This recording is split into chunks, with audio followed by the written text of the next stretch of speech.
Bonjour les amis, je suis heureuse de vous retrouver pour une nouvelle vidéo sur le thème de la peur. Alors aujourd'hui, on va parler de la peur la plus connue, la plus répandue, que je retrouve dans plus des 3/4 des personnes que je rencontre en recherche d'emploi. C'est la peur de l'inconnu. Cette peur, en fait, on la retrouve dans toute situation de la vie normale, classique en tant que personne, en tant qu'être humain, qui finalement répond à ceci. Je sais ce que j'avais hier, mais je ne sais pas ce que j'aurai demain. Je sais comment ça se passait hier, je ne sais pas comment ça va se passer demain. J'avais mis en place plein d'habitudes, plein de process, plein voilà, de comportements, d'une routine pour que tout se passe bien dans le passé, mais je ne sais pas ce que je dois faire pour le futur. Je ne peux pas me préparer, je ne connais pas le futur. Alors cette peur de l'inconnu, elle vient d'où? Tout simplement, vous avez ici le cervelet. Le cerveau archaïque est un cerveau, une partie de votre cerveau, qui en fait est là pour vous aider dans tout ce qui est système de survie. Donc dès qu'on peut se sentir en danger, parce que finalement l'inconnu, on est en danger. On ne sait pas si on sera en sécurité, on ne sait pas comment ça va se passer. Donc ça excite entre guillemets ce cerveau archaïque. Et ce cerveau archaïque, pour votre propre protection, va vous dire « Mais pourquoi tu veux changer ? Pourquoi tu veux bouger? Pourquoi tu veux aller là-bas? Là, tu sais comment c'est aujourd'hui, mais là-bas, tu sais pas. Reste dans ta zone de confort, reste là où tu es. » On a tous cette petite voix en nous, on l'a tous entendu quand on veut lui changer quelque chose, essayer quelque chose de nouveau. On l'a tous entendu nous dire, mais pourquoi tu veux faire ça? T'es pas bien? Mais tu risques de pas réussir, tu risques de te ridiculiser, tu risques d'échouer. Oh, puis ça va peut-être pas marcher la première fois, ça va être super long à mettre en place, mais reste là où tu es, c'est agréable. Finalement, c'est plus facile, la routine, elle marche bien. Alors cette petite voix, on l'a tous entendue. Et elle n'a qu'un seul objectif, votre cerveau archaïque n'a qu'un seul objectif, c'est vous maintenir dans une situation de survie. Et qui du coup va vous ramener dans votre zone de confort. Vous pourrez faire tout ce que vous voulez si vous écoutez cette petite voix. Elle vous ramènera à chaque fois dans votre zone de confort. Donc si vous n'avez pas, à ce moment-là, une volonté, une motivation profonde en lien avec l'objectif que vous avez, vous risquez d'écouter cette petite voix. Et puis finalement, vous allez négocier avec elle. Oui, c'est vrai que ça peut être un petit peu long, un petit peu compliqué, mais peut-être que si je fais ça, puis la petite voix elle va redire « Mais non, mais n'essaye pas, au contraire, ça va être compliqué. » Et puis vous savez ce qui se passe la majorité du temps, à force d'écouter, de négocier avec cette petite voix, eh ben on n'avance pas.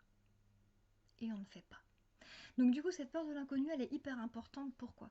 Parce qu'en recherche d'emploi, c'est un monde complètement inconnu. Il y a finalement plus d'une personne sur deux qui ne connaissent pas les techniques de recherche d'emploi d'aujourd'hui, modernes, cohérentes, pertinentes, percutantes, qui ont du sens. Et ce qui fait qu'elle reste avec des méthodes anciennes, d'il y a 10 ans, 20 ans, où on va envoyer 500 CV, le même CV finalement pour tous les postes, où finalement on ne va pas mettre en place des méthodes, une organisation qui va permettre d'avoir une vraie posture professionnelle. On ne saura peut-être pas comment faire pour se présenter en entretien, on a toujours eu la même présentation depuis des années, finalement on ne va pas la remettre en cause là non plus. Bref, donc la peur de l'inconnu, c'est très important que vous l'identifiez pour pouvoir encore mieux être, encore mieux travailler. Donc première chose, vraiment que je vous conseille, c'est d'être dans l'instant présent. La peur de l'inconnu, c'est la peur du futur. On n'est pas voyant, on ne peut pas savoir ce qu'il y aura dans le futur. Donc reconcentrez-vous sur l'ici et maintenant. Est-ce que finalement je me connais vraiment? Peut-être que c'est l'occasion justement de contacter un coach ou d'aller voir Pôle emploi ou des amis, dire attends, comment tu me vois? Quelles sont mes forces? Qu'est-ce que j'ai réalisé? Tiens, je vais voir mon ancien responsable ou collègue, voir comment il me voit. Quelles sont finalement mes forces? Peut-être qu'est-ce que je peux améliorer? Je vais affiner cette connaissance de moi dans l'ici et maintenant. Je vais également redéfinir vraiment mon projet professionnel. Qu'est-ce que je veux? Quel est le poste que je vise? Quelle est la zone géographique que je vise? Et au niveau collègue, au niveau structure, de quoi j'ai envie? Donc je refais ce point-là. Et au lieu d'imaginer, de visualiser un futur où je peux ne pas retrouver, où je peux échouer, où ça peut être long, ça peut être compliqué, si au contraire j'imaginais un futur où je réussis, où je sais exactement ce que je veux et où je vais mettre en place des étapes et des méthodologies pour savoir ce que je veux. Donc ça peut être un tableau de bord, ça va être des objectifs toutes les semaines sur plusieurs actions. Donc comment je peux me structurer tous les jours, un jour, un jour, un jour, pour ne plus être dans cette peur de l'inconnu et maîtriser, contrôler mon temps et ne plus le subir. Vous avez également la technique de la cohérence cardiaque. Quand vous sentez que vous avez une peur qui commence à monter et à vous paralyser, cette petite voix qui vous ramène dans cette zone de confort et que vous risquez d'écouter, pensez à la cohérence cardiaque. La cohérence cardiaque, c'est très simple. Vous allez inspirer et expirer.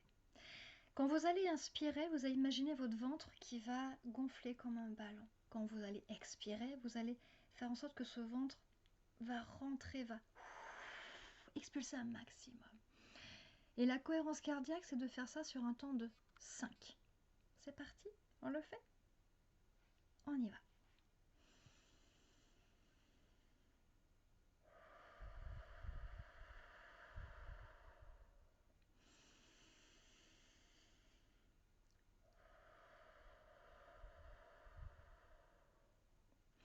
Si vous vous ramenez au présent, que vous vous fixez des objectifs, que vous tenez un tableau de bord et que vous apprenez à respirer pour calmer votre mental, vous verrez que la peur de l'inconnu, elle va diminuer, voire disparaître.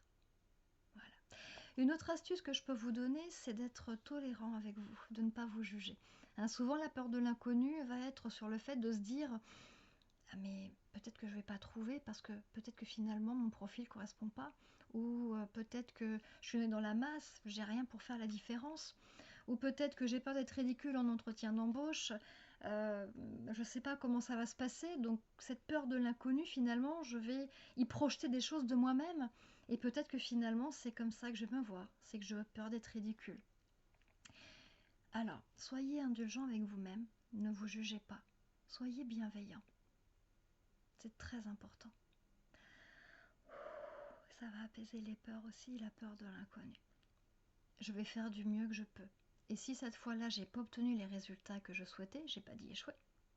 Si je n'ai pas obtenu les résultats que je souhaitais, j'ai quand même obtenu des résultats. Donc je vais travailler sur ces résultats-là pour être encore meilleur la prochaine fois, parce que je sais là où je peux m'améliorer. D'accord? Donc soyez tolérant avec vous-même. Et la dernière chose du coup que je peux vous conseiller également, c'est de vous récompenser. Au lieu d'écouter cette petite voix dans votre tête qui vous ramène vers vos zones de confort, elle, vous ne l'écoutez plus. Vous arrêtez totalement de négocier avec elle. D'accord?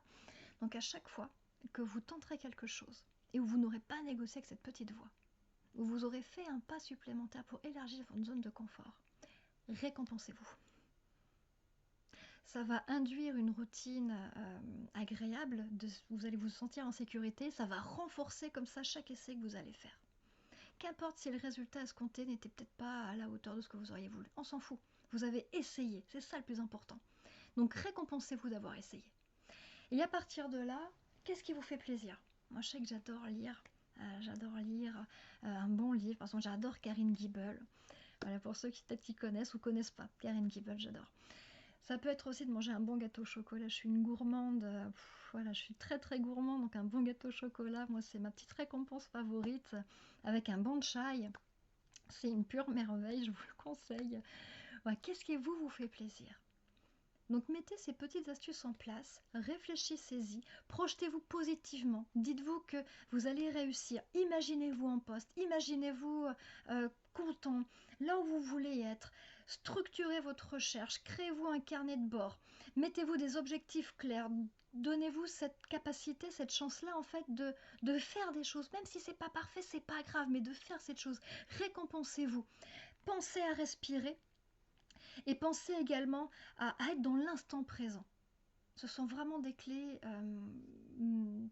très fortes, très puissantes pour aller au-delà de cette peur de l'inconnu et être dans votre plein potentiel. Je vous embrasse, je vous dis à très vite pour une autre peur en recherche d'emploi. Prenez soin de vous et soyez le mieux possible dans cette recherche d'emploi, croyez en vous.